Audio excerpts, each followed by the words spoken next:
Okay, so this one's just a brief overview of a few of the minor arcana cards. So you've got the Eight of Pentacles here. So this is the Rider Waite and this is the ViceVersa tarot. He's grafting away, dedicated to his work, knows that he needs to put time and commitment in to achieve his goals. And then you've got this card here. Obviously, he's doing the same thing. So the meanings are the same. But then on that side, from a different perspective, you can see, obviously these are faded out slightly. So you can see that he's still working hard, but he's got a young person there watching him. So it's a case of, yes, you're doing all this hard work and you're committed to what you're doing, but be aware that obviously you need to pass that information on to somebody else. And then in turn, what was passed on to you, either by someone that's trained you or a family member. So it is looking at it from two perspectives. So if this comes up for you in a reading, it may be that you need to put time and effort and energy into what you're doing, or it's recognise the fact that you are doing that, or potentially obviously someone else, depending on the reading. But then on this side, but then you need to look at it that way as well, saying, are you doing all you can to pass and share your information on? Don't forget that at the end of the day, when we all die, a book is closed. So you need to pass that information on to somebody else, the same as something was passed on to this guy. He's passing it on to him. So it is a really nice view to look at it that way, instead of, oh, hang on, I can't use this and that, can I? So to look at it from this way is a really good point of view to have. But then when you look at it that way as well, it just adds a little bit of a deeper understanding to your situation. And then the next card I wanted to show you were these two, which are the Six of Wands. So again, the images are very, very similar. It's all about being recognised for your hard work. You're being celebrated. Obviously, this guy's on a horse and people are there going, yeah, you're so great. And again, it's here. But then when you turn this card, you turn the ViceVersa card over to look at that side. Yes, you're being celebrated, but at what cost?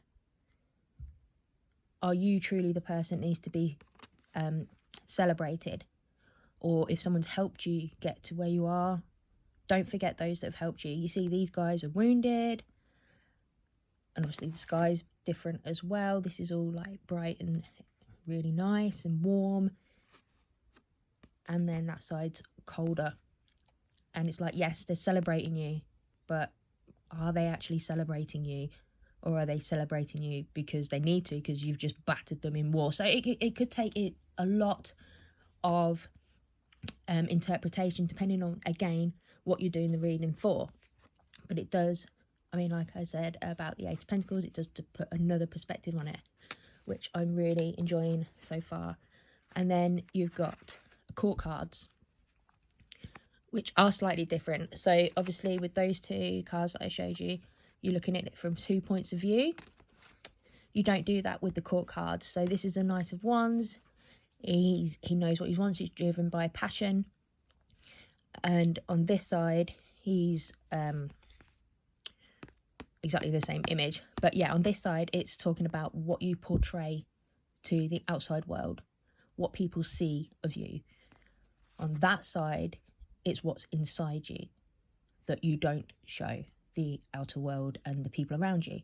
So he's showing that he's driven by passion. He's not going to be around too long. If you were in a love reading, the Knight cards, you don't really want to turn up, because a lot of them can be players, but they don't tend to stick around. So here he's like, yes, I'm going to promise you love, passion, excitement. But on that side, he needs that excitement. He needs a battle. He wants to be revered and tell all his conquests, whether they be about passion or in a sexual sense or a non-sexual sense. So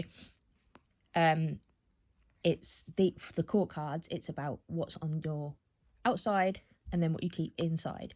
Again, a brilliant perspective.